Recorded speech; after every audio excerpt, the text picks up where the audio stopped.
चलिए स्टार्ट करें।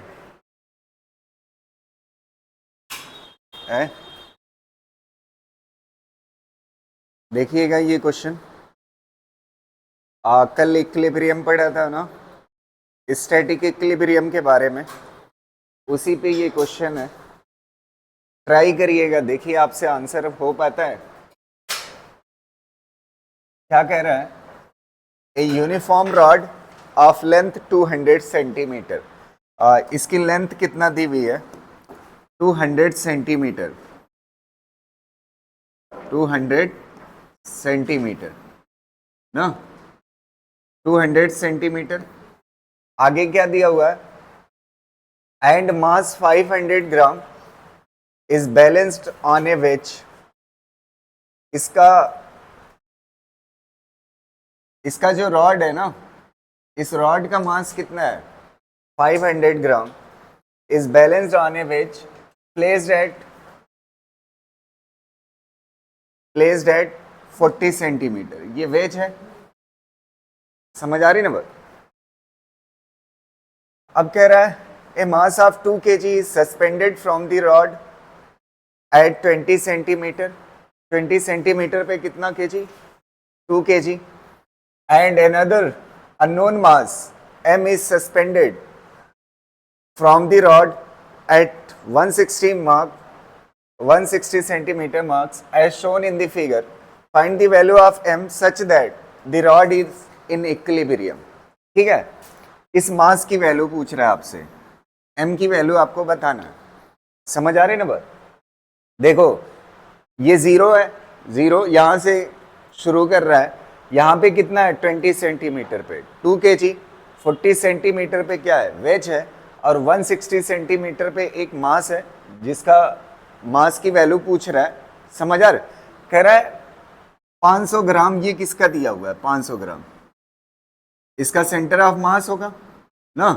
अच्छा, सेंटर ऑफ मास कितने पे होगा बताइए? 100 सेंटीमीटर पे। तो यहां से कितना सेंटीमीटर हो जाएगा? 100 सेंटीमीटर पे क्या हो जाएगा? सेंटर ऑफ मास। और सेंटर ऑफ मास पे ये मास कितने के बराबर है बताइए? 500 ग्राम ना। कितने के बराबर है? अबे सेंटर ऑफ मास कहां पे होता है?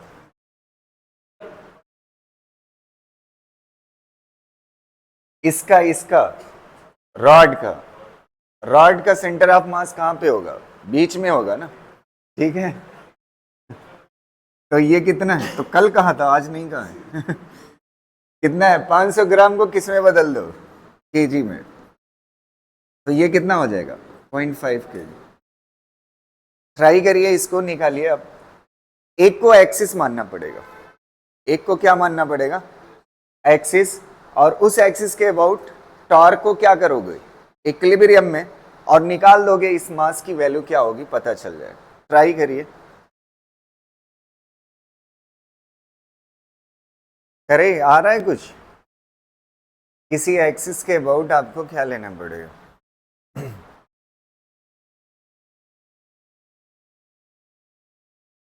टॉर्क निकालना पड़ेगा, ठीक है। एक चीज आप देखो, यहाँ पे एक फोर्स और लग रहा है, वो आपको दिख रहा है। वेज पे क्या होगी? एक्शन। तो वेज क्या करेगी? रिएक्शन ना। वेज क्या करेगी? रिएक्शन करेगी। अब ये चार एक्सिस आपको दिख रही है पॉसिबल, जहां से आप सॉल्व कर सकते हो। 1 2 3 4। जानते हैं हम कहां से सॉल्व कर ले? अगर इससे सॉल्व कर ले, इसको क्या मान लेते हैं? एक्सिस, क्योंकि रिएक्शन की वैल्यू मुझे नहीं पता है। समझ आ रहे ना? फिर एक बवाल और करना पड़ेगा, आ जाएगी वैल्यू, ऐसा नहीं है। रिएक्शन की वैल्यू ये 0.5, ये m नहीं पता है ना।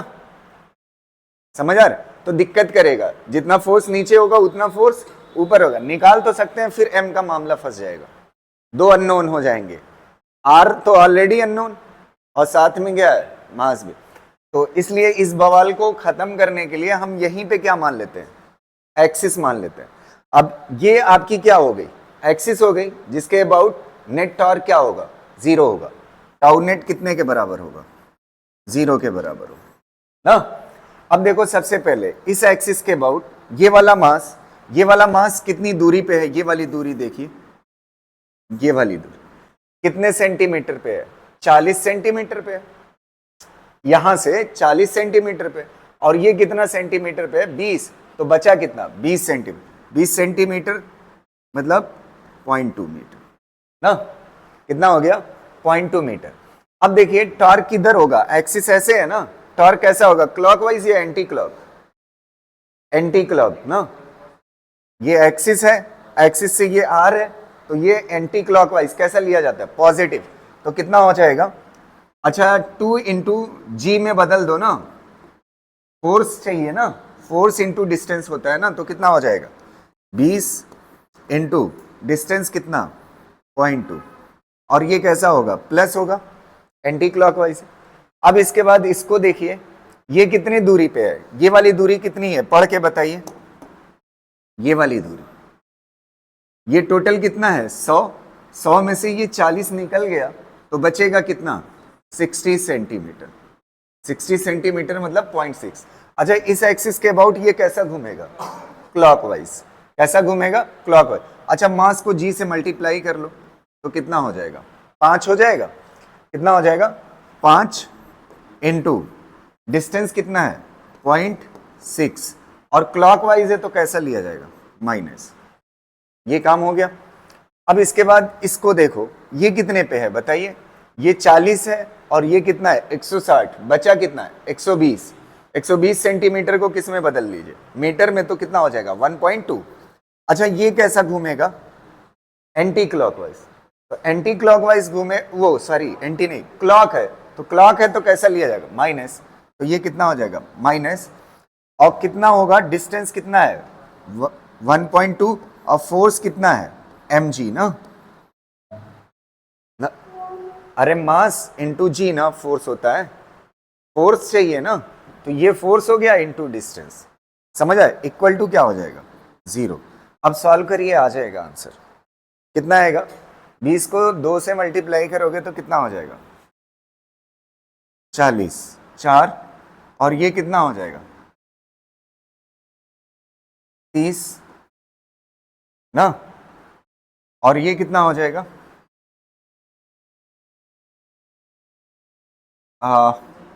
12 m इक्वल टू क्या हो जाएगा 0, तो ये कितना हो जाएगा 1 इज इक्वल टू 12 m, तो m इज इक्वल टू कितना हो जाएगा 1/12, ये वाला आंसर ना।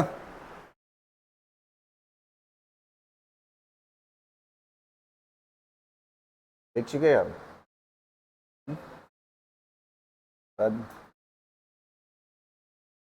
ये वाला देखो नीट का ही है, ये भी अच्छा क्वेश्चन है, ठीक है, पढ़िएगा। A rod of weight W is supported by 2 parallel knife edge A and B and is in equilibrium in horizontal position. Is in equilibrium in horizontal position. The knives are at a distance D from each other. The center of mass of the rod is at a distance x from A. The normal reaction on A is, ये question देखिए अच्छा है, ये क्या है, एक rod है, ठीक है, यहां पे 2 नाइफ लगे हुए हैं, चक्कू लगे हुए हैं, ठीक है, ये हो गया, इसके बीच की डिस्टेंस कितना है d है, कितना है d डिस्टेंस है, ठीक है। अब कह रहा है ये जो रॉड का सेंटर ऑफ मास है वो कितनी दूरी पे है, पढ़िए, the knives are at a distance d from each other, the centre of mass of the rod is at a distance x from a। ये वाला एंड a मान लो और ये वाला एंड क्या मान लो b। a से कितनी दूरी पे है सेंटर ऑफ मास, x दूरी पे, तो चलिए यहां से कितनी दूरी हो गई, x हो गई, तो बची दूरी कितना है d माइनस एक्स ना, बची दूरी कितना हो गई d माइनस एक्स ना। अच्छा यहां पे रॉड इस पे एक्शन करेगी तो ये क्या करेगी, रिएक्शन R1 और यहाँ पे जो रिएक्शन होगी वो क्या होगी, R2 ना। अच्छा, इसके मास के बारे में कुछ जिक्र है?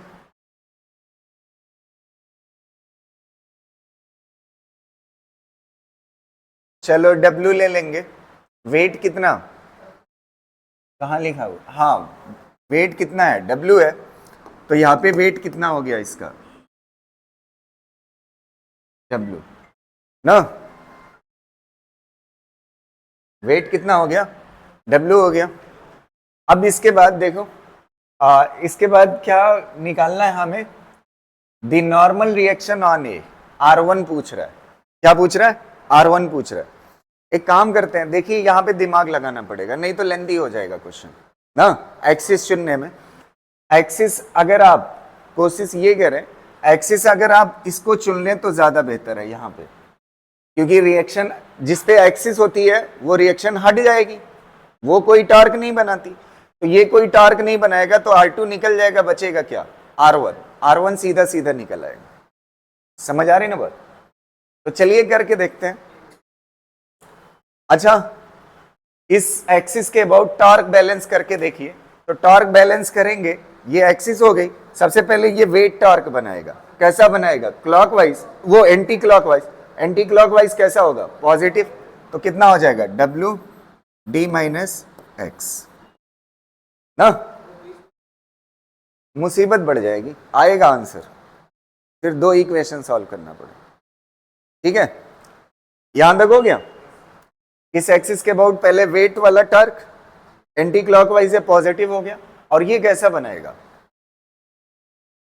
क्लॉकवाइज, क्लॉकवाइज बनाएगा तो नेगेटिव होगा, तो ये R1 फोर्स हो गया, और डिस्टेंस कितना है D, और ये माइनस इक्वल टू क्या हो जाएगा, 0, तो यहां से W D minus X is equal to क्या हो जाएगा, R1D, तो R1 इज इक्वल टू क्या हो जाएगा, weight D minus X divide by कितना हो जाएगा, कौन सा सही है,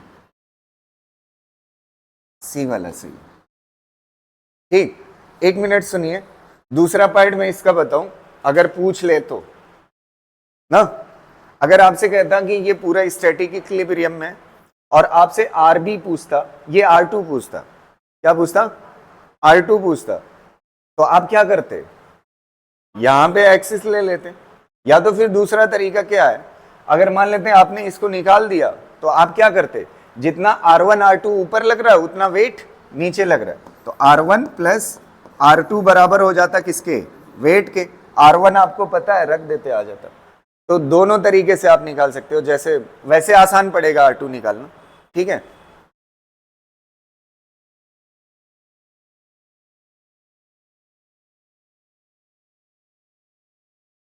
हो गया है,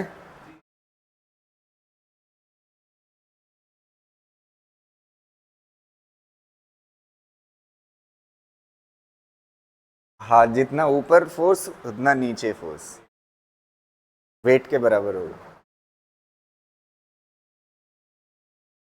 एक्सिस लेके भी कर सकते हो, मैं बताया ना, दोनों तरीके से कर सकते हो।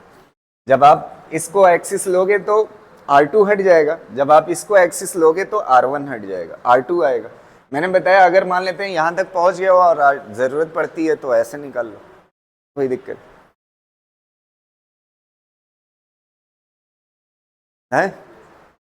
हो गया, चलो ये वाला क्वेश्चन देखो, बहुत हल्का सा है।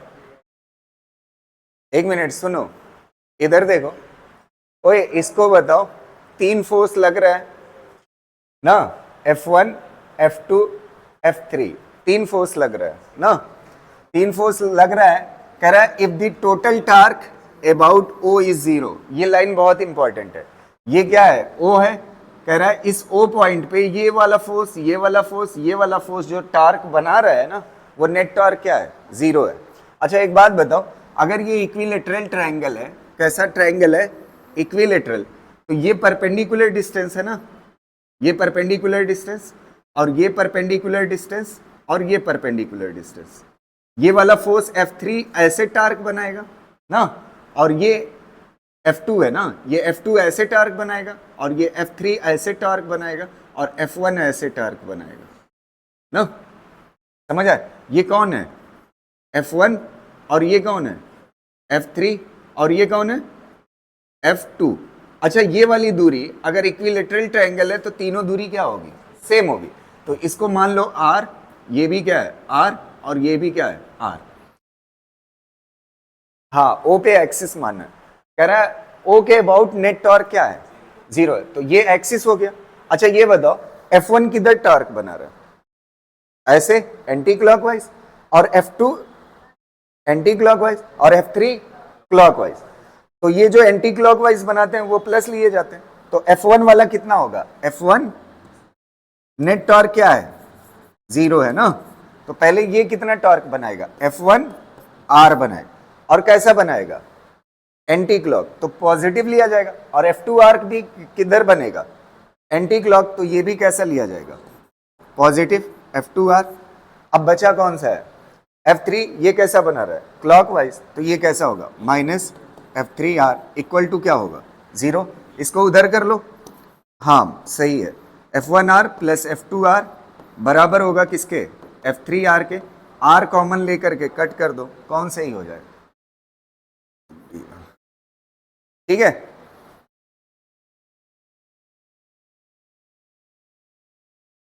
ये वाला क्वेश्चन बताइएगा, 1 मिनट। इस क्वेश्चन को पढ़ा बताइए। ये 3 सेटअप दिया हुआ है ना। स्टडी मतलब होता है मजबूत, ठीक है। इसमें से कौन सा कॉम्बिनेशन जो है ज़्यादा स्ट्रांग है, जिसमें टूटने का खतरा कम है? अगर आप देखोगे इसमें लाइट यहाँ से लटक रही है, और ये जो क्या कहते हैं कोई चीज़ है ऐसे, उसको धागे से बांधा हुआ है इधर, ठीक है, जिससे लाइट लटक रही है। तो ये वाला ज़्यादा मजबूत कॉम्बिनेशन है, या ये वाला है, या ये वाला है? तीनों में से कौन सा सबसे ज़्यादा मजबूत कॉम्बिनेशन? कौन सा? ए वाला है? सी वाला? मैं हट जाता हूँ।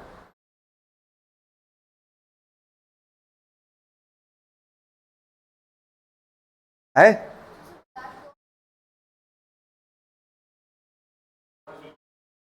ये जो ब्लैक है ना, ये बता रहा है रस्सी यहाँ पे एकदम कॉर्नर पे बधी हुई है, और यहाँ पे थोड़ा सा नीचे बधी हुई है, और यहाँ पे बीच में बधी हुई है। रस्सी की पोजीशन बता रहा है। ये जो स्ट्रिंग है वो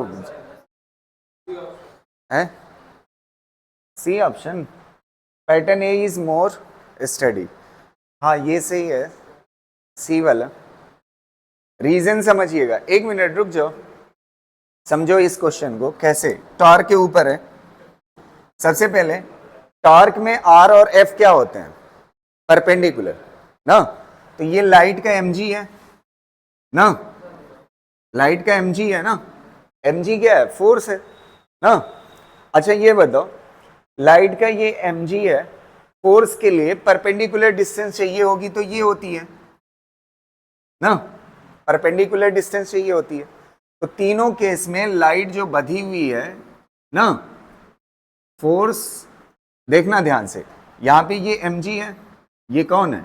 mg लाइट का, और ये कौन है? mg लाइट का। तीनों केस में जो लाइट टॉर्क बना रही है वो सेम बना रही है कि नहीं बना रही? लाइट तीनों केस में टॉर्क क्या बना रही है? सेम बन। और कैसा बना रही है? क्लॉकवाइज। कैसा बना रही? क्लॉकवाइज। तो लाइट का वजन जो टॉर्क बना रहा है वो कैसा बना रहा है? क्लॉकवाइज। अब ये धागा जो है ना, इस धागे के पास देखना, यही धागा तो इसको रोक रहा है ना। इसको अब मिटा देता हूं मैं ताकि धागा दिखे, तो समझ आ रहे? अब देखिए,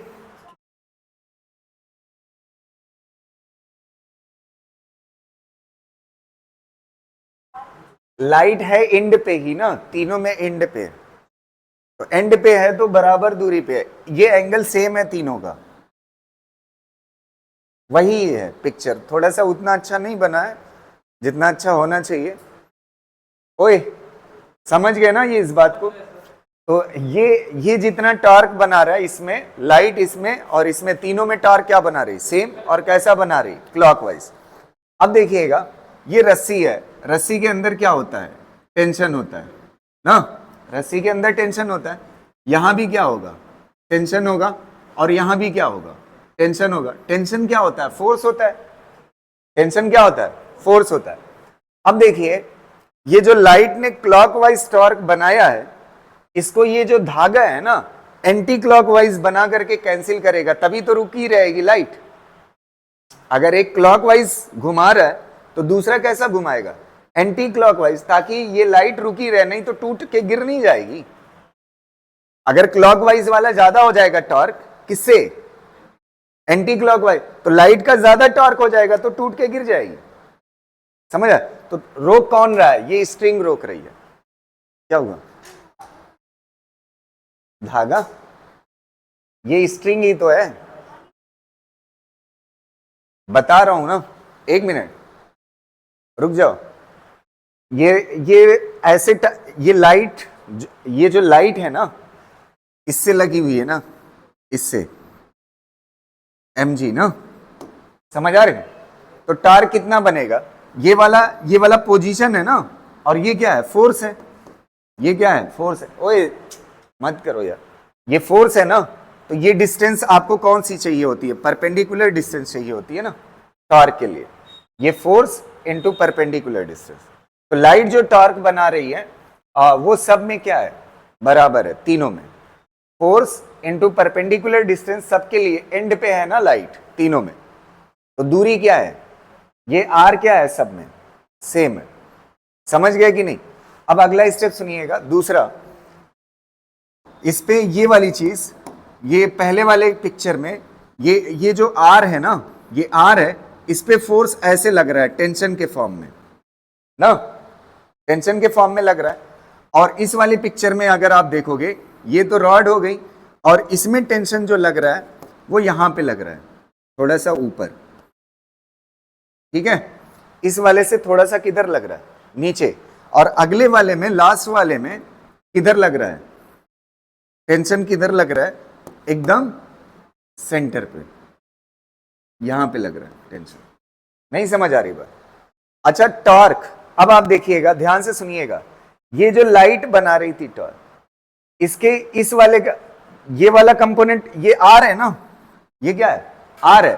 तो ये mg जो है टॉर्क कब बनाएगा, इससे आर कैसा होना चाहिए, परपेंडिकुलर। तो आर का ये वाला कंपोनेंट से टॉर्क बनाएगा ना, और ये टेंशन किधर वाले से बनाएगा, आर के इस वाले कंपोनेंट से बनाएगा ना, ये ऐसे बनाएगा। समझ आ रही ना? तो आर का ये वाला कंपोनेंट, अब आप देखिएगा, ध्यान से सुनना, इसमें जो आर मिलेगा और इसमें जो आर मिलेगा और इसमें जो आर मिलेगा, तीनों में आर सबसे बड़ा किसमें है, फर्स्ट वाले में सबसे बड़ा आर है। अच्छा, टॉर्क इज इक्वल टू क्या होता है, आर इंटू एफ। ध्यान से सुनना ना, आर किसमें कम मिल रहा है, सबसे कम इसमें मिल रहा है। तो जिसमें सबसे कम मिलेगा उसमें क्या होगा, ये फोर्स की जगह पे क्या कर लो, टेंशन कर लो ना। अच्छा, तीनों लाइट को रोके हुए हैं कि नहीं, तीनों लाइट को रोके हुए हैं। तो mg जो टॉर्क बना रहा था, तीनों में क्या था, सेम। मतलब ये वाली टॉर्क की वैल्यू फिक्स है। टॉर्क की वैल्यू क्या है, जो लाइट बना रही है कैसा, क्लॉकवाइज, वो टॉर्क क्या है, फिक्स है। अब ये धागे की जिम्मेदारी है इसको रोकना तीनों केस में। तो पता चला इसमें आर कम मिल पा रहा है, तो इसमें आर कम मिल पा रहा है, तो टेंशन को क्या होना पड़ रहा है, ज्यादा। तो इसमें टेंशन क्या है, ज्यादा, इसमें टेंशन क्या है, कम, इसमें टेंशन क्या है, सबसे कम। तो कौन टूटेगा, ये टूट जाएगा। मतलब ज्यादातर चांस किसके टूटने के हैं, टेंशन जिसमें ज्यादा हो। तो सबसे मजबूत कॉम्बिनेशन कौन सा है, ए वाला। इसीलिए कौन सा सही, समझ गए ना? क्यों नहीं समझ आया अभी भी?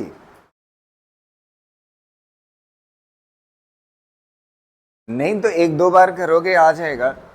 खाली एक ही चीज हो रही है, एक मिनट। अगर ये चीज कल पढ़ाई थी कि नहीं मैंने, ये आर है और ये क्या चीज है, एफ है ना, ये आर है, एफ है। कल मैंने बताया था टॉर्क के लिए, टॉर्क निकालने के लिए चाहे आप एफ के कंपोनेंट कर दीजिए चाहे आप आर के, वही चीज यहाँ पे हुई है, उसके अलावा कुछ भी नहीं है। समझ पा रहे हैं ना, ये आर है, समझ आ रहे। अब इधर से क्या लग रहा है एम जी, तो इसका ये वाला कंपोनेंट टॉर्क बनाएगा, और ये एक फोर्स है, इसका ये वाला कंपोनेंट टॉर्क बनाएगा। साफ तो दिख रहा है दोनों चीजें, समझ रहे। एक दो बार प्रैक्टिस करेंगे हो जाएगा, अच्छा क्वेश्चन कर लो इसको। दिखाऊं कैसे ये पिक्चर से आप समझ जाओगे, ये पिक्चर से जब आप पिक्चर बनाओगे ना, ये आर है, समझ आ रही ना, ये आर है, आर से एम जी इधर लग रहा है और इधर लग रहा है। देखो इसमें अब आपको समझ आ जाएगा, मैं आपके लिए बना देता हूं पिक्चर। यहां पे क्या लगेगा एम जी, और यहां पे क्या लगेगा ना, समझ आ रही ना। और इस वाले में एम जी यहां पे लग रहा है, तो अब देखो यहाँ पे mg और टेंशन दोनों बराबर टॉर्क लगा रहे, जितना ये कंपोनेंट होगा इसका उतना ये वाला। इसमें क्या हो रहा है, इसमें थोड़ा सा टेंशन नीचे लग रहा है, तो ये कम टॉर्क बना पाएगा ना, और इसमें और नीचे लग रहा है। समझ आ रही ना, बस इतना सा, इससे समझ जाओगे। अब बाकी यूट्यूब पे रहेगी वीडियो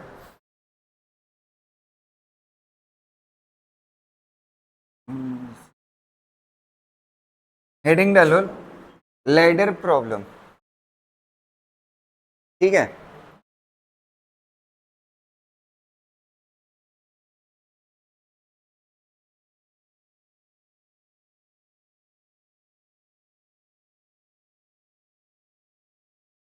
थोड़ा सा आपका ये वाला कॉन्सेप्ट टॉर्क वाला और मजबूत हो जाए, इसलिए मैं इस कॉन्सेप्ट को पढ़ा रहा हूं, ठीक है। देखिएगा एक सीढ़ी यहां पे लगी हुई है, ये वाला हिस्सा स्मूथ है, स्मूथ, और ये वाला हिस्सा रफ है।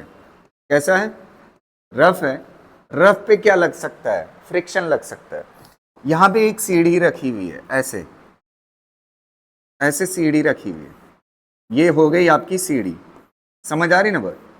अच्छा ये बताओ, ये रफ होने की वजह से अगर यहां पे रफनेस ना होती तो ये फिसल जाती, अगर फिसल जाती तो किधर जाती, पीछे। तो इसका मतलब फ्रिक्शन किधर लग रहा है, इधर की तरफ लग रहा है ना। फ्रिक्शन इसको क्या कर रहा है, रोक रहा है। अच्छा अब ये बताओ, दो जगह रिएक्शन लग रही है, जब ये इस पे जमीन पे रखी हुई है तो रिएक्शन हमेशा किधर लगती है, नॉर्मल। ये कितना हो जाएगा R1, और इधर कितना हो जाएगी R2। ये दो रिएक्शन हो गई, समझ आ रहे हैं। अच्छा इस पे एक और फोर्स लग रहा है, सीढ़ी का, ये क्या होगा बीच में, सेंटर ऑफ मास होगा। तो सेंटर ऑफ मास होगा तो इधर क्या लगेगा, mg लगेगा। क्या लगेगा, mg लगेगा। अब देखिए इसका बस बैलेंस मैं आपको दिखा देता हूं कैसे करते हैं, ध्यान से देखना। सबसे पहले रुक जाओ, हॉरिजॉन्टल फोर्स बैलेंस करो। हॉरिजॉन्टल फोर्स बैलेंस करोगे, हॉरिजॉन्टल में हॉरिजॉन्टल फोर्स बैलेंस करोगे, तो हॉरिजॉन्टल फोर्स बैलेंस जब आप करोगे तो R2 बराबर है किसके, अगर सीढ़ी नहीं गिर रही है तो R2 बराबर है किसके, फ्रिक्शन के ना। जितना R2 आगे की तरफ लग रहा है उतना फ्रिक्शन पीछे की, तभी तो ये सीढ़ी रुकी हुई है। अच्छा अगर ये वाला बैलेंस करोगे, ये वाला, तो इसमें क्या होगा बताइए,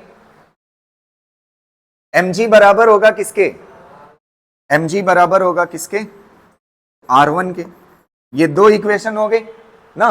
एक और इक्वेशन लिख सकते हैं, क्या चीज,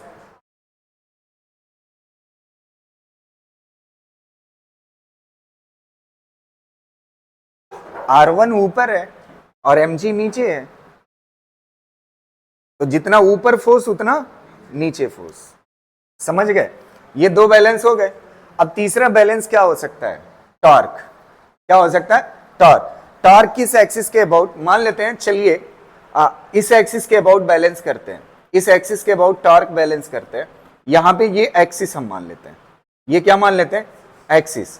अगर एक्सिस मान लोगे तो ये R1 का टॉर्क क्या हो जाएगा, 0, और फ्रिक्शन का क्या हो जाएगा, 0। ये आसानी के लिए हमने इसको माना है।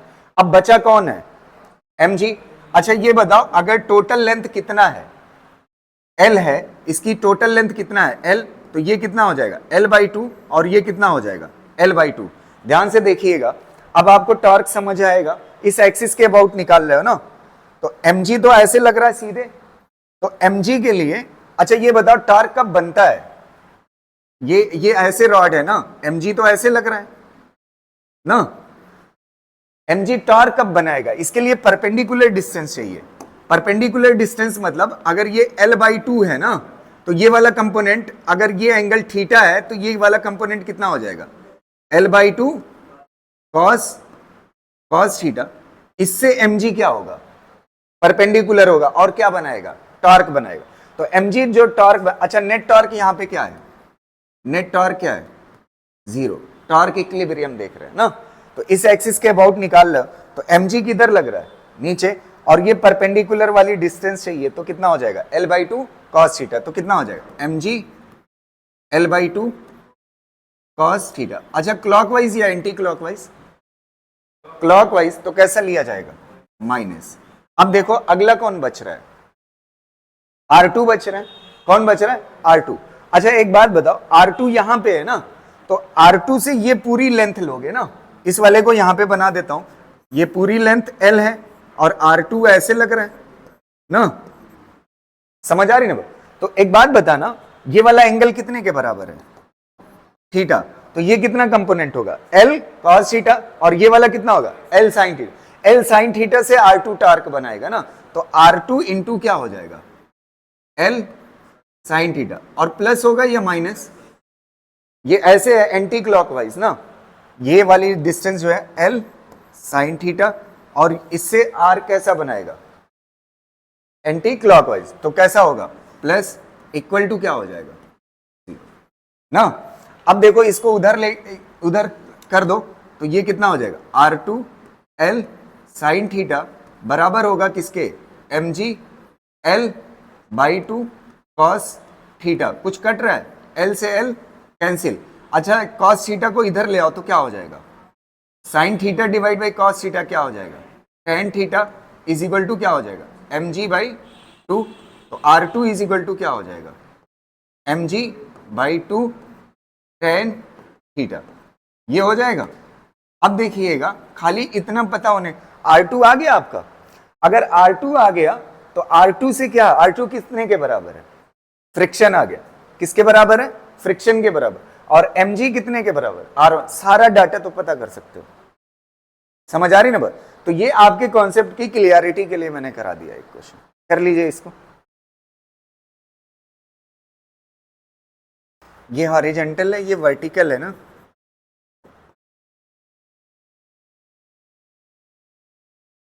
R1 बराबर mg, ये R1 बराबर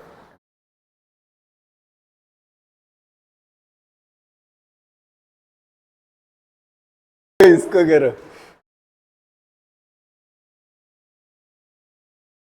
ये अच्छा क्वेश्चन है।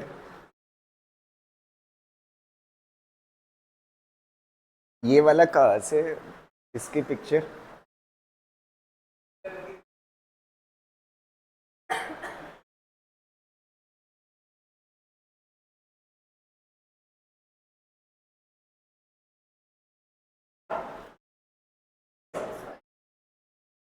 है, which figure represents the trace of centre of मास है, ठीक है। इसका मतलब ये है, मैं तो थोड़ा सा और अच्छे से समझा दूं, ये पूरा दिया नहीं है, इसको किस तरफ कर दूं, इसको पहले कर देते हैं ऐसे, हाँ है तो एरो, ये दिख कम रही है, ये ऐसे गिरता, ये सेंटर ऑफ मास है ना, ये सेंटर ऑफ मास है, तो कह रहा है ये जो सेंटर ऑफ मास है इस रॉड का, अगर इसको मौका दिया जाए गिरने का ना, तो जब ये सेंटर ऑफ मास गिरेगा तो किस तरह का पाथ फॉलो करेगा, इस तरह से सर्कुलर, या इस तरह से सर्कुलर, ऐसे ऐसे गिरेगा, या ऐसे गिरेगा, या फिर ऐसे सीधा आ जाएगा सेंटर ऑफ मास, या फिर ऐसे गिरेगा। ये है क्वेश्चन, ये वाला क्यों नहीं होगा, ऐसे सीढ़ी आएगी ना अच्छा ऐसे देखो, अगर मैथमेटिकली बताऊं, एक मिनट सुनना, मैथमेटिकली मैं बता, सही है, ए सही है, कैसे होगा ये देखते हैं। इसकी लेंथ कितना है, L ना, समझ आ रहा है? ये वाला एंगल मान लेते हैं थीटा, तो ये वाला कंपोनेंट कितना होगा? L cos theta, L cos theta, और ये कितना होगा? एल साइन थीटा ना, एल साइन थीटा, यही होगा। एक काम करते हैं, ये x है और ये क्या है? y कंपोनेंट ना, ये x है और ये क्या है? y। दोनों को स्क्वायर करो और ऐड कर लो। दोनों को स्क्वायर करोगे और क्या करोगे? ऐड करोगे, तो ये कितना हो जाएगा? L square sine square theta plus L square क्या हो जाएगा? Cos square theta. L square common ले लो, कितना बचेगा? 1 हो जाएगा। X square plus Y square is equal to क्या हो जाएगा? L square. एल स्क्वायर क्या है? लेंथ है। इसको इधर लेके चले आओ ना, X square Y, X square plus Y square is equal to क्या हो जाएगा? L square. समझ आ रही है ना? क्लियर है ना? X square plus Y square is equal to क्या हो जाएगा? L square. तो अगर ये देखोगे तो ये सर्किल की इक्वेशन है। किसकी है? सर्किल की। तो ये दोनों तो ऐसे चले गए ना। अब ये तो पता है सेंटर ऑफ मास ऐसे कूद तो नहीं जाएगा ऊपर, तो किधर आएगा? अंदर से सर्कुलर मोशन होगा, तो ये वाला सही। ठीक है, कर लीजिए इसको। इसको और अच्छे से समझना चाहते हो तो एल स्क्वायर यहाँ पे कॉमन ले लो। सर्किल की इक्वेशन पूरी दिख रही है कि नहीं? आपको कंफ्यूजन तो नहीं हो रही है? एल स्क्वायर कॉमन लोगे तो ये मल्टीप्लाई में इधर आएगा तो किस में हो जाएगा? डिवाइड में ना, और ये कितने के बराबर होगा? Sign square theta plus cos square theta 1। यही तो होती है सर्किल में, दोनों तरफ कांस्टेंट क्या होता है? सेम होता है। ठीक है, अब ये तो फिगर दे करके पूछा था। अगर यही क्वेश्चन कैसा होता? थ्योरेटिकल होता और ऑप्शंस दिए होते, सर्कुलर होगा, पैराबोलिक होगा, लीनियर होगा, तो आप किस पे टिक करते? सर्कुलर पे। ठीक है, नेक्स्ट एक क्वेश्चन और करा दूं क्या लैडर पे? है टॉर्क वाला और क्लियर हो जाए। ठीक है, लास्ट क्वेश्चन करा देता हूं लैडर पे। ठीक है, चलो देखो, इसको अच्छे से समझना। एक सीढ़ी है, ये वाली, इसमें रस्सी बंधी हुई है। ये 1 मीटर है और ये बचा हुआ भी कितना है? 1 मीटर।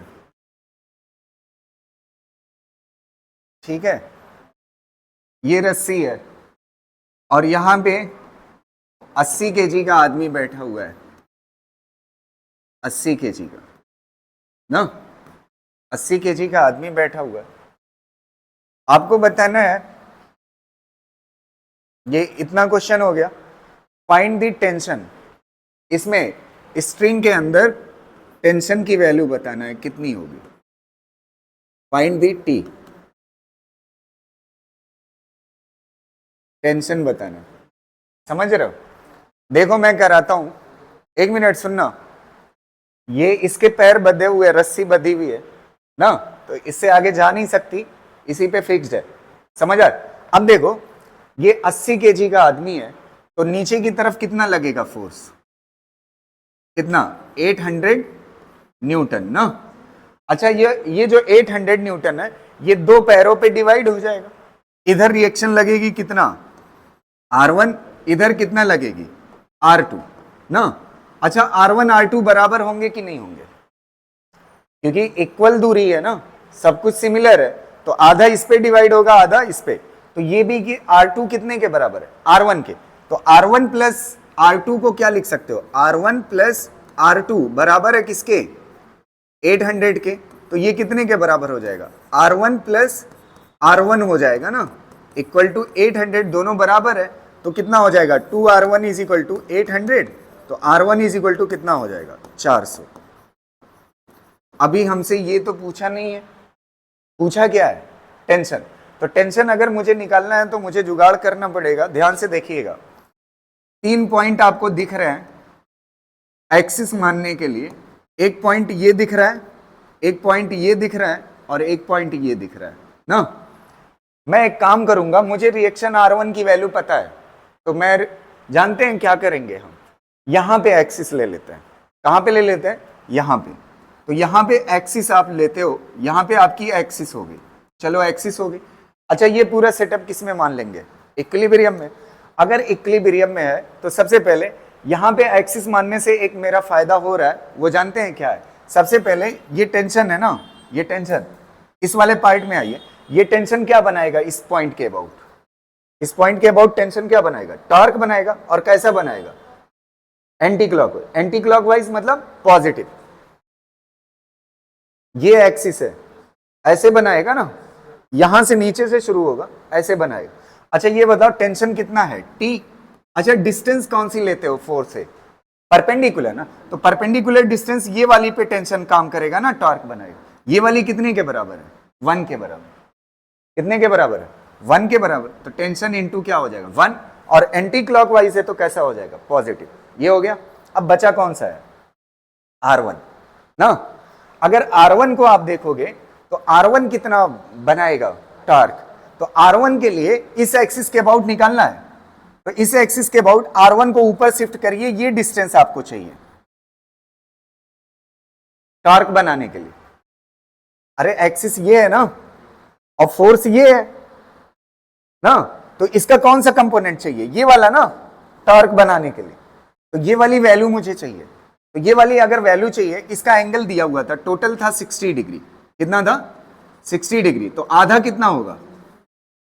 आधा कितना होगा? 30 होगा। अगर आधा 30 होगा तो एक बात मुझे बताना, ये वाला कंपोनेंट कितना होगा? L cos 30। और ये वाला कितना होगा? L sin 30। तो ये कितना हो गया? L sin 30। मिल गया ना? L sin 30 क्लियर है ना? अच्छा L की वैल्यू मुझे चाहिए। किसकी वैल्यू चाहिए? L की। तो निकाल सकते हैं, जुगाड़ है हमारे पास। L cos 30 कितने के बराबर है? L cos 30 कितने के बराबर है? 2 के बराबर है ना। अरे ये पूरा L है ना, तो ये वाला कंपोनेंट कितना होगा? L cos 30 कितने के बराबर है? 2 के बराबर। cos 30 कितना होता है? √3/2 इज इक्वल टू 2। तो L इज इक्वल टू कितना हो जाएगा? 4/, आ गया L की वैल्यू ना। अच्छा L की वैल्यू यहां पे रख दो, कितना होगा? 4/√3। और sin 30 की वैल्यू 1/2, तो कितना हो जाएगा? 2/√3। ये वाली डिस्टेंस निकल है, कितना है? 2/√3। और R1 कितना है? 400। तो 400 इंटू इतना, ये टॉर्क बनाएगा। और कैसा बनाएगा? ये क्लॉकवाइज। तो क्लॉकवाइज कैसा होगा? माइनस 400 इंटू कितना? 2/√3। तो कितना हो जाएगा? इक्वल टू क्या होगा? 0। ये कितना हो जाएगा? T इज इक्वल टू कितना हो जाएगा? 800/, बस आंसर हो गया। समझ गए ना? अब टॉर्क क्लियर रहेगा आपको, ठीक है? चलो इसको कर लो, थोड़ा प्रैक्टिस कर लो अच्छे से, 2-3 बार आ जाएगा।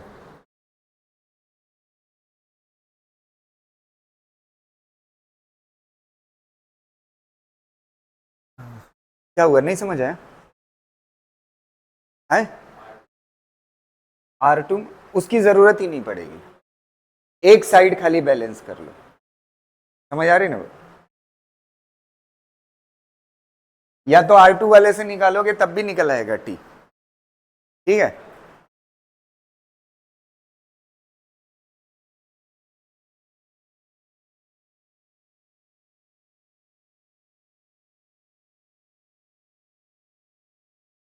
क्या? T into 1। देखो ये एक्सिस आपने माना है, एक फोर्स यहां पे लग रहा है टेंशन, और एक फोर्स यहां पे लग रहा है रिएक्शन, यही दो टॉर्क बना सकते हैं। तो टेंशन ऐसे लगेगा ना, तो ये वाली डिस्टेंस 1 है जो टॉर्क बनेगा, तो T इंटू 1 हो। कुछ है नहीं, सिंपल ही है। देखेंगे वो क्या कहते हैं, टॉर्क के ऊपर वेक्टर के क्वेश्चन, ठीक है? इसमें एक दिक्कत हो सकती है, उसी को सीखना है। और नीट में क्वेश्चन बहुत आया है, मतलब 2 बार पूछा है, ठीक है? कर चुके हैं ना? तो टॉर्क इतना बहुत है, अब इसके आगे के क्वेश्चन भी देखेंगे, कल देखेंगे। पहले एक सिंपल सा क्वेश्चन करते हैं। ये वाला क्वेश्चन आप करो।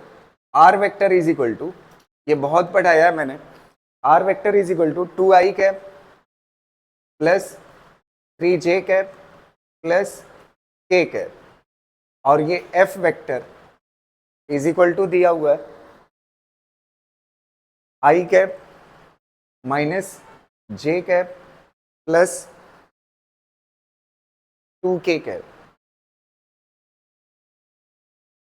इसको करो, टॉर्क बताना है, find the torque, find torque. आपको पता ही है कैसे निकालते थे आप। टॉर्क क्या होता है, आर क्रॉस एफ ना। पहले ये क्या बना लेते थे, मैट्रिक्स बना लेते, आई कैप लिख लेते थे माइनस जे कैप और के कैप। पहले कौन सा वाला लोगे, आर वेक्टर। आर वेक्टर के कॉन्स्टेंट्स लिख लीजिए, कितना है 2 3 और कितना है 1 है, 2 3 1 ना, 2 3 1 हो गया। और एफ के कौन से हैं, एफ के कौन से 1 माइनस 1 और कितना है 2 है। इसको सॉल्व करिए, कर ले जाओगे, कितना आ जाए 7i cap minus 3j cap minus 5k cap. हाँ सही है, सबका आ रहा है। इसको कर ले जाओगे ना, कि कराना पड़ेगा, कर देता हूं मैं। i कैप, पहले i कैप के नीचे वाला छोड़ दीजिए, देखो इसको इससे मल्टीप्लाई कर दो, 3 2 जा कितना हो जाएगा 6, 3 2 जा कितना हो जाएगा 6, और क्या लगाओगे, एक माइनस लगाओगे, तो माइनस माइनस क्या हो जाएगा, माइनस माइनस क्या हो जाएगा प्लस, तो ये कितना हो जाएगा 1। ये हो गया आई कैप। अब जे कैप लिखिए, माइनस जे कैप। अब जे कैप के नीचे वाला छोड़ दो, इसको मल्टीप्लाई इसके साथ कितना हो जाएगा 4 माइनस 1 1 जा 1, ये हो जाएगा। ठीक है, फिर उसके बाद कौन सा के कैप प्लस के कैप। अब के कैप के नीचे वाला छोड़ दो, पहले इसको मल्टीप्लाई इसके साथ कितना हो जाएगा -2, और इसको मल्टीप्लाई इसके साथ तो कितना हो जाएगा -3, ये आ जाएगा। तो कितना आएगा 7i कैप -3 जे कैप और -5 के कैप, यही आएगा आंसर। कर ले जाओगे।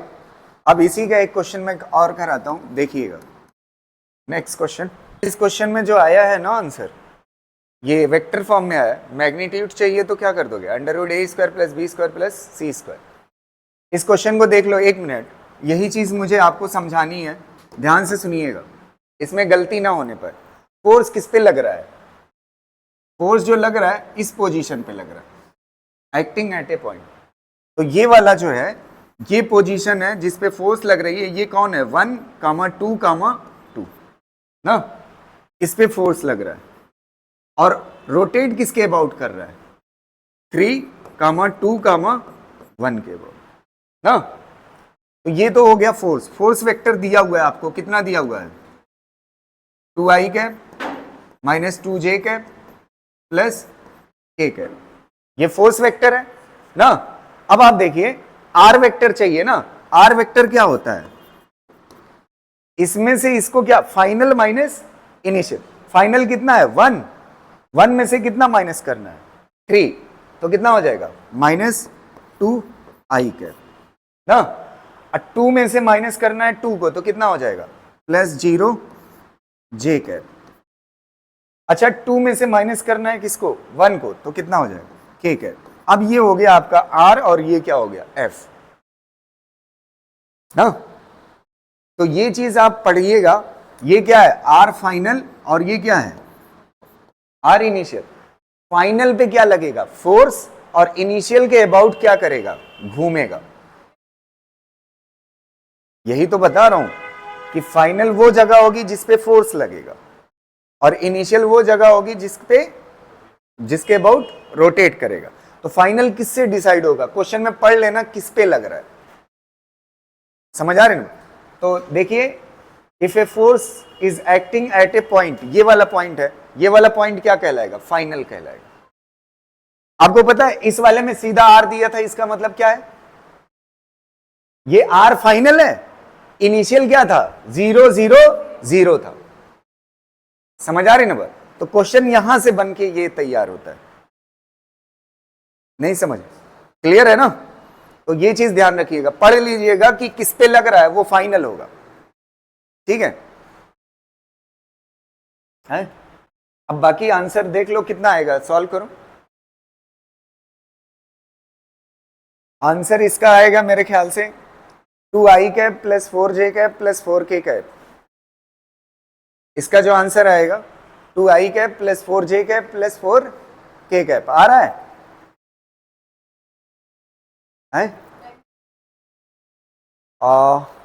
16 16 32 और 4 36 6 आएगा।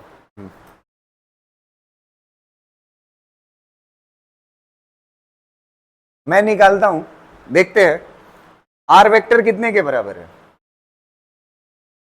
आर वाला बोल देना, आर कितने के बराबर है? -2i cap plus 0 j cap plus k cap. और f कितने के बराबर है? f कितने के बराबर? 2i cap -2j cap plus k cap. यही है ना? देखते हैं, r क्रॉस f करना है। कांस्टेंट लिखिए, i -j k -2 0 1 2 -2 1।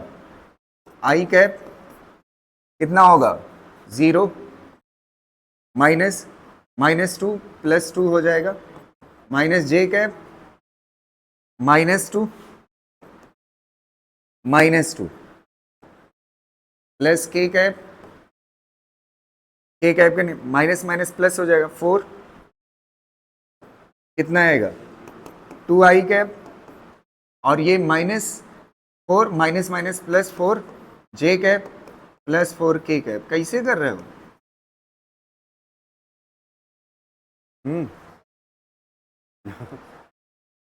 मैं तो यही बोला था 2i cap plus 4j cap plus 4k cap. Origin के अबाउट बताना। तो ओरिजिन क्या ले लोगे? 0 0 0। फोर्स किस पे लग रहा है? 2j पे। फिर मैट्रिक्स बना लो, इसी से आसान पड़ेगा, आपको जल्दी आ जाएगा। और अच्छा, इसमें प्लस माइनस की गलती भी नहीं होगी। ठीक है? देखो, i cap -j cap k cap कितना है? r ये है ना 2j कैप, j के नीचे कितना है? 2, बाकी क्या है? 0 0 ना। अब फोर्स कितना है? 5k कैप, तो k के नीचे 5, बाकी जगह पे क्या है? 0 0 ना। अब कर लो, i कैप कितना आएगा बताइए? i कैप 5 2 जा 10 -0 into 0 0 -j cap, j cap के नीचे वाला छोड़ दो, ये भी 0 आएगा, ये भी 0 आएगा, 0 आएगा। अच्छा, k कैप देख लो, k कैप को छोड़ दो, इसके नीचे वाला ये भी 0, ये भी 0, तो सिर्फ इतना आएगा। कितना आएगा? 10i cap.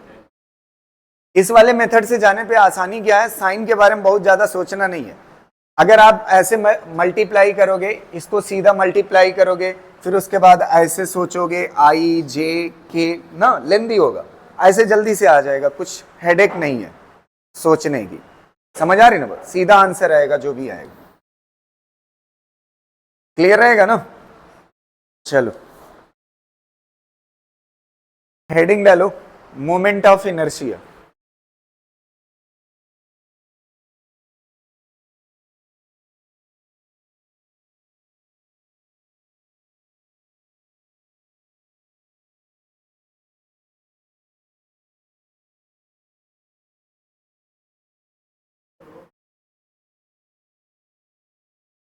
Moment of inertia, ठीक है?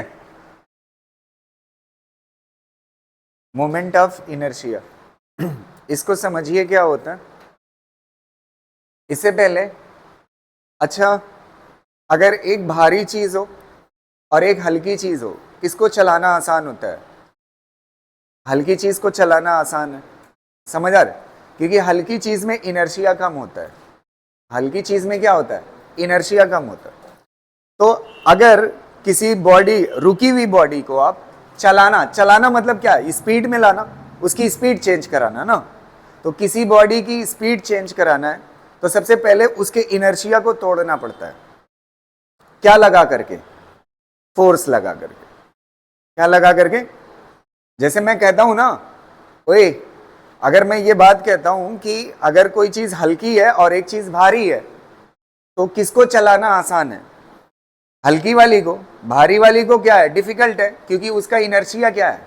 ज्यादा है। तो ऐसे ही चलाने के केस में फोर्स लगता है, घुमाने के केस में टॉर्क। अच्छा, यहां पे घुमाना या चलाना, चलाना मतलब एक्सिलरेट कराना है और घुमाना मतलब भी एक्सिलरेट कराना है। इसमें लीनियर एक्सिलरेशन होता है चलाने में, और घुमाने में क्या होता है? Angular acceleration. चलाने के लिए किसकी जरूरत है? एक्सिलरेट कराने के लिए फोर्स की, और एंगुलर एक्सिलरेशन के लिए किसकी जरूरत है? टॉर्क की। तो ऐसे ही जैसे वहां पे इनर्शिया होता है, तो किसी बॉडी में इनर्शिया होता है, इनर्शिया को तोड़ देंगे तो वो क्या करेगी? चलने लगती है। इनर्शिया क्या है? डिसेबिलिटी। इनर्शिया क्या होती है? किसी बॉडी की डिसेबिलिटी। जैसे मान लेते हैं ट्रक है, तो ट्रक के पास डिसेबिलिटी ये है कि वो खुद से चल नहीं सकता, हमें चलाना पड़ेगा। समझ आ रही ना? इनर्शिया मतलब बेसिकली क्या है? डिसेबिलिटी। अच्छा, हल्के पार्टिकल में डिसेबिलिटी कम होती है और बड़े पार्टिकल में डिसेबिलिटी क्या होती है? ज्यादा होती है, इनर्शिया ज्यादा होती है। तो ऐसे ही अगर किसी बॉडी को चलाना है तो उसके लिए क्या जरूरत है? फोर्स। ऐसे किसी बॉडी को घुमाना है तो उसके लिए किसकी जरूरत है? टॉर्क। तो चलाने में इनर्शिया को तोड़ना पड़ता है, घुमाने में मूवमेंट ऑफ इनर्शिया को तोड़ना पड़ता है।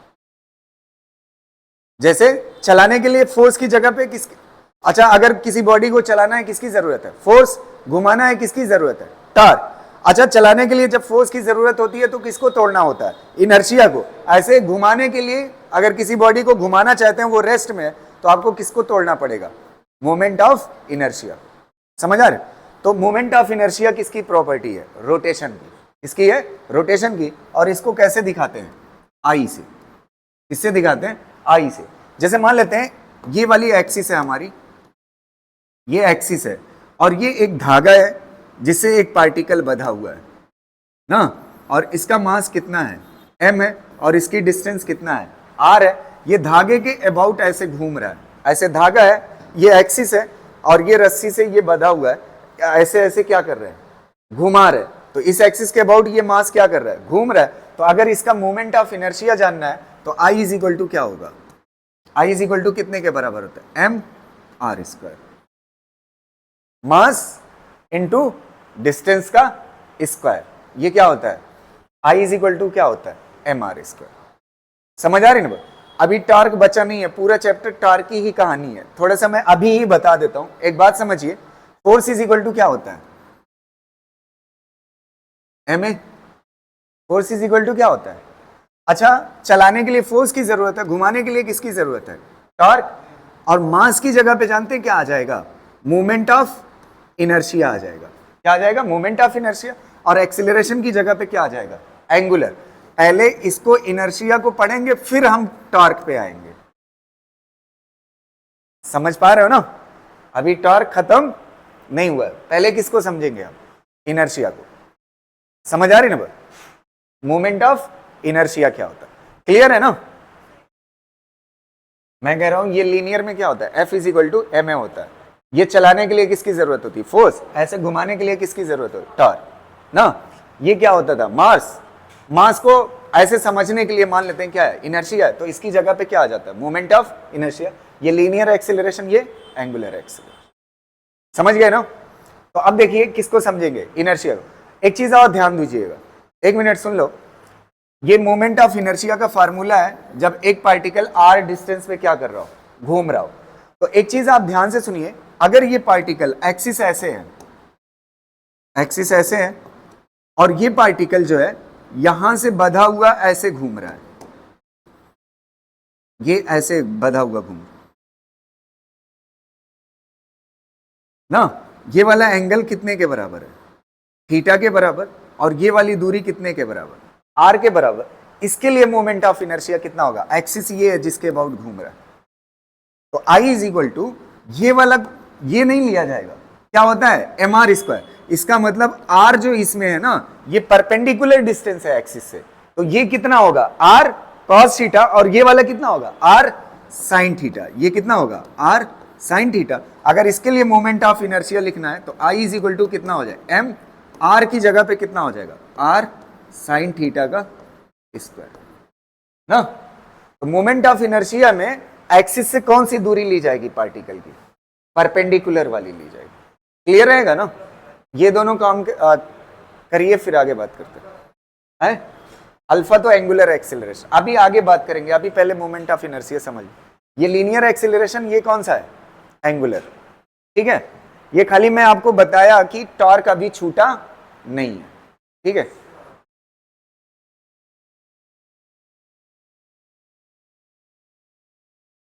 ना एक क्वेश्चन कराता हूं।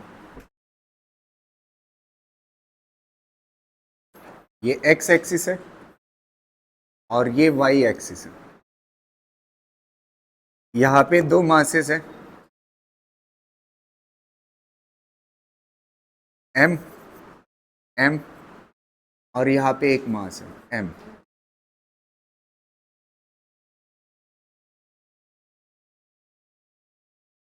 ना समझ आ रही ना बस? अब एक चीज आप देखो, ये इक्विलेटरल ट्रायंगल है। ओए रुक जाओ, इक्विलेटरल ट्रायंगल कौन सा है? इक्विलेटरल ट्रायंगल है। इक्विलेटरल ट्रायंगल मतलब सारी साइडें कितने के बराबर होगी? ए ए ए के बराबर, सारी साइडें बराबर है। आपको मोमेंट ऑफ इनर्शिया बताना है इस पार्टिकल सिस्टम का किसके अबाउट? वाई एक्सिस के अबाउट। किसके अबाउट? Y axis. बताइए आई वाई कितना होगा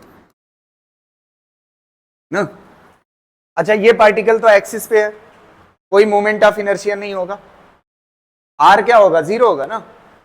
ये वाला पार्टिकल कितने पे है? इस एक्सिस से ऐसे घूमेगा ना, कितनी डिस्टेंस पे है? ए पे, तो कितना हो जाएगा? एम ए स्क्वायर प्लस, अच्छा ये वाला पार्टिकल कितनी दूरी पे है? ये चाहिए ना दूरी, परपेंडिकुलर डिस्टेंस चाहिए ना। ये एक्सिस के अबाउट निकालना है, तो ये तो एक्सिस पे है, इसका मोमेंट ऑफ इनर्शिया जीरो। ये कितने पे है? ए पे, तो कितना हो जाएगा? M A square. ये कितने पे है? इतनी दूरी पे ना। ये वाली दूरी कितने के बराबर होगी? हाँ, ये वाला एंगल कितना होगा? 60। तो ये कितना होगा? ए कॉस 60 ना, ये वाला कंपोनेंट। तो ये कितना हो जाएगा? ए कॉस 60। अच्छा, कॉस 60 की वैल्यू कितना होती है? 1/2। तो कितना हो जाएगा? ये कितना हो जाएगा? a/2 ना। तो ये कितना हो जाएगा? m a/2 का होल स्क्वायर आ जाएगा कि नहीं? तो ये कितना हो जाएगा? M A square plus M A square by 4, तो कितना हो जाएगा? 5 एम ए स्क्वायर बाई। नहीं समझ आया? ओए आ गया कि नहीं? आ गया? देखो, इस एक्सिस के अबाउट निकालना है, तो इसका तो जीरो हो गया। ओए, इसका जीरो हो गया, और इसका कितना हो जाएगा? एम ए स्क्वायर, और इसका कितना होगा? ये वाली दूरी ए कॉस 60 डिस्टेंस होगी। तो मास इनटू डिस्टेंस का स्क्वायर। कर ले जाओगे? एक और जवाब दीजिएगा मुझे, एक्स एक्सिस के अबाउट निकालो, आई एक्स। सेम कैसे आएगा?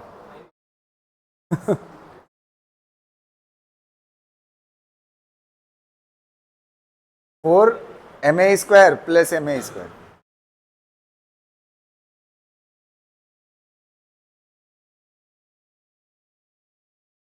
एक्स एक्सिस के अबाउट बताओ, एम ए स्क्वायर। देखो, एक्स एक्सिस के अबाउट ये पूरा सेटअप घूमेगा, पूरा सेटअप इस एक्सिस के अबाउट घूमेगा, तो ये जीरो बनाएगा और ये जीरो बनाए, सिर्फ ये बनाएगा ना, और ये वाली हाइट चाहिए होगी।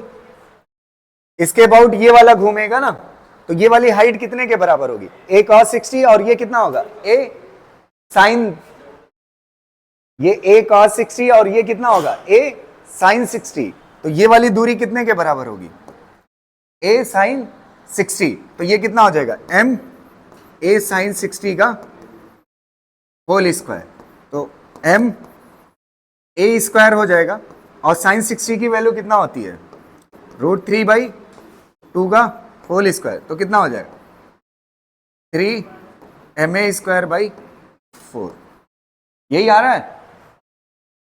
एक और बताना, z एक्सिस के अबाउट, ये वाला ऐसे, ये तो सबसे आसान है, z एक्सिस यहां पे है, अरे ये x हो गई, ये y हो गई, और ये क्या क्या हो जाएगी z, तो z ऐसे कर दो, इस एक्सिस के अबाउट बताओ z के, iz कितना हो जाएगा, हाँ सही है। देखो ये z एक्सिस है ना, इससे ये कितनी दूरी पे है a ना, तो ma², और ये ma², तो कितना हो जाएगा, इसी के अबाउट घूमेगा ना, तो कितना हो जाएगा 2ma²। आसान है ना, कोई दिक्कत नहीं है। एक इसी में और कराऊंगा, कहां पे, एक एक्सिस और बच रही है, कहां पे, ये x हो गया, ये y हो गया, ये z हो गया, अब इक्विलेटरल के सेंटर पे, ठीक है, अभी करा रहा हूं, इसको कर लो पहले, पहले इसको कर लो, इसमें गंदा नहीं करेंगे, उसको अलग से कर लेंगे, ठीक है। ये हो गया, एक और बताओ,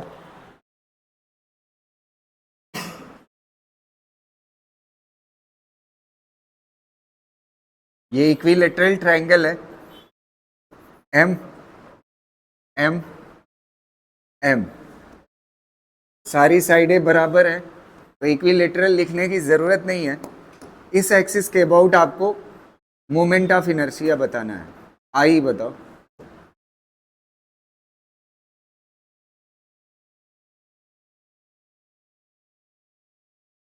ट्राई करो।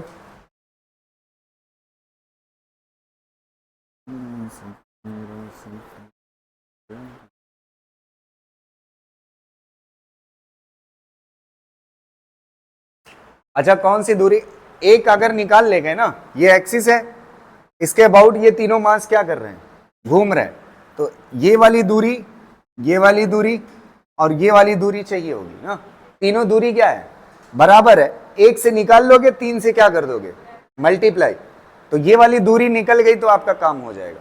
बस दूरी निकालना कमाल है, और कई बार फिजिक्स में बता चुका हूं मैं, है 4ma², नहीं, थोड़ा सा चेक कर लो,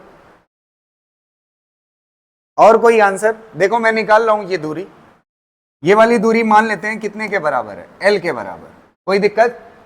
अच्छा इक्विलेटरल है तो 60 होगा, 60 का आधा कितना होगा 30 होगा ना। अच्छा इसका ये वाला कंपोनेंट यहां पे L cos 30, L cos 30 कितने के बराबर होगा, a/2 के बराबर, आधे के बराबर होगा ना, L cos 30 a/2 के बराबर हो, cos 30 की वैल्यू कितना होती है √3/2 इज इक्वल टू a/2, 2 से 2 कैंसिल, L इज इक्वल टू कितना हो जाएगा a/ इतना हो जाएगा, L की वैल्यू आ गई, L की वैल्यू कितना है L/√3, तो एक की वजह से कितना हो जाएगा, एक मास की वजह से, मास इनटू डिस्टेंस, a/√3 का क्या हो जाएगा स्क्वायर, ये एक की वजह से हो गया, एक मास की वजह से, ऐसे कितने मास हैं, तो ये कितना हो जाएगा ma² डिवाइड बाई 3 इंटू 3, 3 क्या हो जाएगा, आंसर हो गया ma इसको।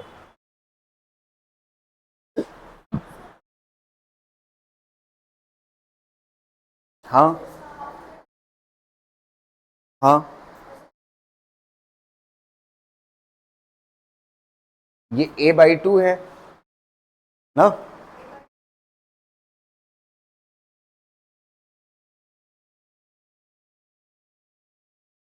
ये बड़ा है, इसका कंपोनेंट छोटा पड़ जाएगा a/2 का, इसका ये कंपोनेंट। अच्छा, कभी ऐसे फिजिक्स में हो सकता है किसी चीज का कंपोनेंट करो बड़ा हो जाए? नहीं हो सकता ना। ये वाली वैल्यू बड़ी है इससे, a/2 से, समझ रहे? अब 4 फार्मूले हैं, ठीक है, बस खाली आप देख लीजिएगा। क्वेश्चन पड़े हुए हैं बुकों में, तो पूछ ना दे इसलिए मैं करा दे रहा हूँ, ठीक है। सीरीज वाले हैं, ये ज्यादातर मैथ वालों के लिए होता है, ठीक है। करा देता हूँ फॉर्मेलिटी के लिए, ठीक है, कॉपी में रहे आपके। बाकी कंटिन्यूअस वाला सेंटर ऑफ मास आने के बाद पढ़ाऊंगा, मतलब परसों, ठीक है। रुको, अभी वो फार्मूला तो देख लो 4 कहाँ है एकदम, फार्मूला देख लो भैया बस, ठीक है। देखो, ये एक्सिस है, यहां से 1 मीटर पे एक मास 1 kg का, फिर 1 kg का, या 2 kg का है ना, 2 मीटर पे, फिर 3 kg का 3 मीटर पे ना, 3 मीटर पे। ऐसे कहां तक? मान लेते हैं लास्ट वाला जो है 10 मीटर पे कितने का है? 10 kg का ना। अगर मोमेंट ऑफ इनर्शिया निकालोगे तो इसकी सीरीज क्या बनेगी? मोमेंट ऑफ इनर्शिया इस एक्सिस के अबाउट घूम रहे हैं, ये सब के सब सारे पार्टिकल घूम रहे हैं, तो मोमेंट ऑफ इनर्शिया जो निकलेगी इस एक्सिस के अबाउट वो कितने के बराबर? 1 मास इंटू डिस्टेंस का square plus mass into distance का स्क्वायर ना, प्लस मास इंटू डिस्टेंस का स्क्वायर ना। ऐसे कहां तक चलेगा? 10 इंटू 10 का स्क्वायर ना, यहां तक चलेगा। अब इसको सॉल्व करना होगा, बड़ा लंबा टाइम लग जाएगा, समझ आ रहा? तो इसका सीधा सा फार्मूला होता है, ठीक है, n into n plus 1, n into n plus 1 divide by 2 का होल स्क्वायर। ये फार्मूला होता है मोमेंट ऑफ इनर्शिया, अगर इसका निकालना ना। अब n क्या है? Number of particle. n क्या है? Number of particle. Number of particle कितने हैं? 10। तो कितना हो जाएगा? 10 इंटू 10 1 11 डिवाइड बाई 2, इसका क्या हो जाएगा? स्क्वायर। तो कितना हो जाएगा? 110 डिवाइड बाई 2 55 ना, 55 का स्क्वायर 55 इंटू 55, बस आंसर हो जाएगा। अगर ऐसे सीरीज बनती है तो बहुत टाइम लग जाएगा सॉल्व करने, तो इसका सीधा फार्मूला, अगर इस तरह की सीरीज बनती है 1 की पावर 3, 2 की पावर 3, 3 की पावर 3, ये ओवरऑल क्या बनेगा? आई 1 की पावर 3, 2 की पावर 3, 3 की पावर 3, ऐसे कहां तक? 10 की पावर 3। अब इसको कौन करेगा? बहुत लंबा टाइम लगेगा। इसके लिए ये सीरीज का फार्मूला होता है n into N plus 1 divide by 2 का होल स्क्वायर, ठीक है। n क्या है? Number of particle. लिख लीजिएगा, n क्या है? Number of particle. Number of particle कितने हैं? 10, और 10 1 11, बस सॉल्व कर दो आज।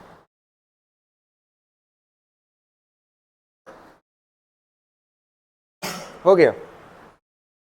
एक क्वेश्चन और देखो, ये एक्सिस है, सारे पार्टिकल जो हैं 1 kg के हैं, 1 metre 1 kg, 2 metre 1 kg, 3 metre 4 metre 1 kg, ऐसे कहां तक चलता है? लास्ट जो है 10 मीटर, और ये कितना? 1 kg। इस बार देखो क्या बनेगा मोमेंट ऑफ इनर्शिया की series. I is equal to कितना होगा, 1 मास इंटू डिस्टेंस का square plus mass into distance का square plus mass into mass कितना है 1 है ना, मास इंटू डिस्टेंस का स्क्वायर।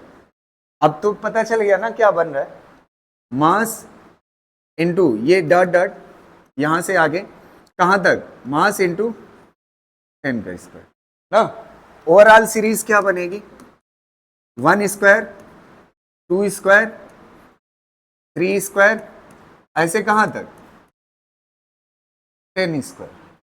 अगर स्क्वायर की सीरीज सॉल्व करना हो और इस तरह का हो, ठीक है, तो आप सिंपली क्या करेंगे, n इंटू n प्लस 1 ना, और इंटू क्या हो जाएगा 2n प्लस 1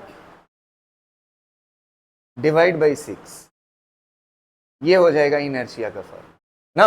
यहां से पढ़ के बताइए n क्या है, नंबर ऑफ पार्टिकल कितने हैं, 10 10 1 11 और 10 20 1 21 डिवाइड बाई 6, ये आंसर होगा।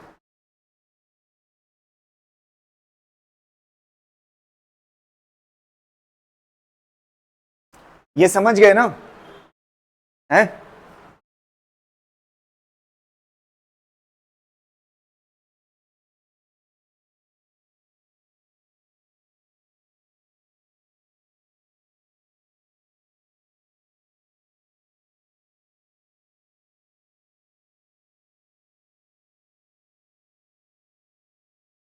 पहली वाली ज्यादा इंपॉर्टेंट है, पहली वाली ज्यादा इंपॉर्टेंट है, पहली वाली छोड़ के मत जाइएगा, देख के जरूर जाइएगा, ठीक। एक और देख लीजिए, लिख चुके हैं ना, एक और देखिए 135,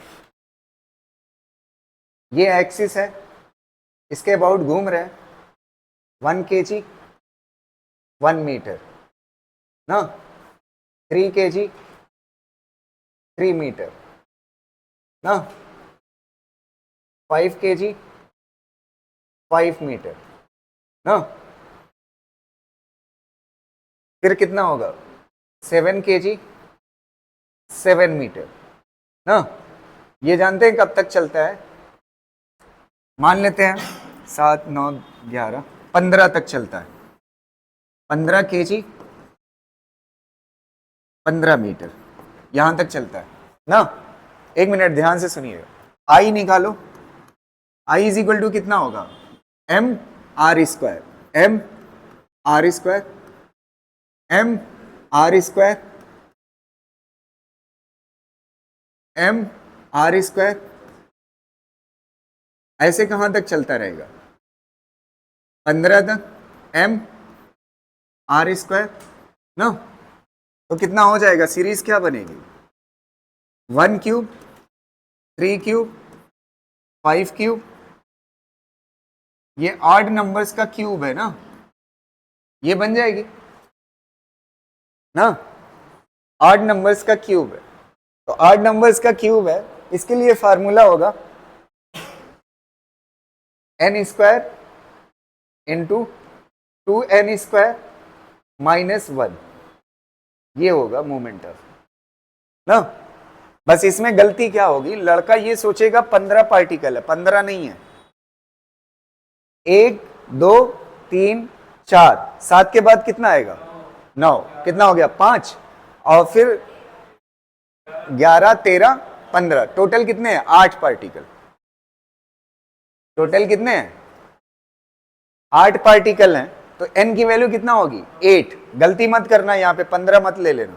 तो कितना हो जाएगा 8 का स्क्वायर 2 इंटू 8 का स्क्वायर माइनस 1, तो कितना हो जाएगा 64 और 64 8 128 127 ना,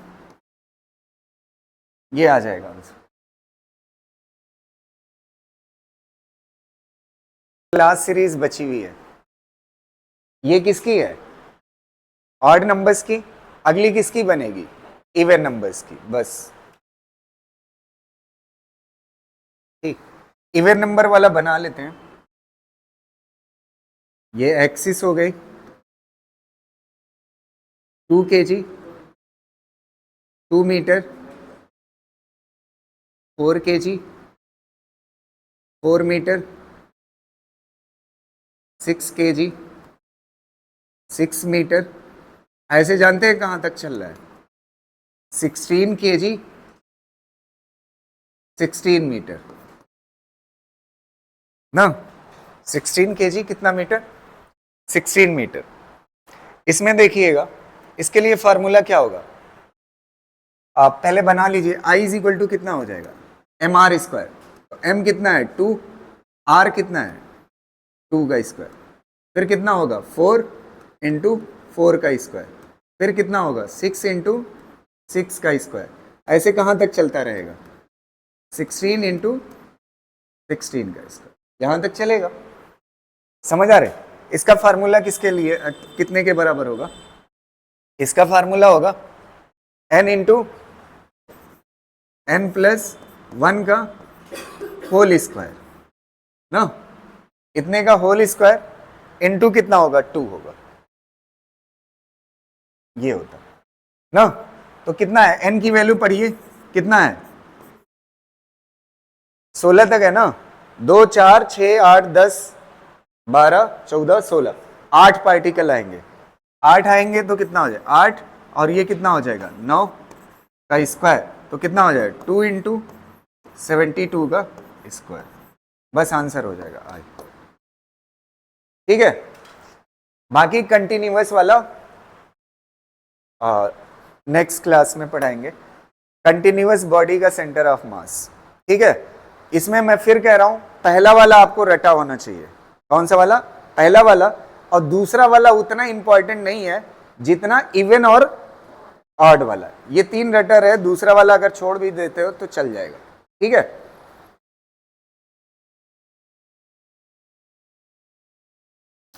क्लियर रहेगा ना? बाकी मिलते हैं नेक्स्ट क्लास में। Thank you.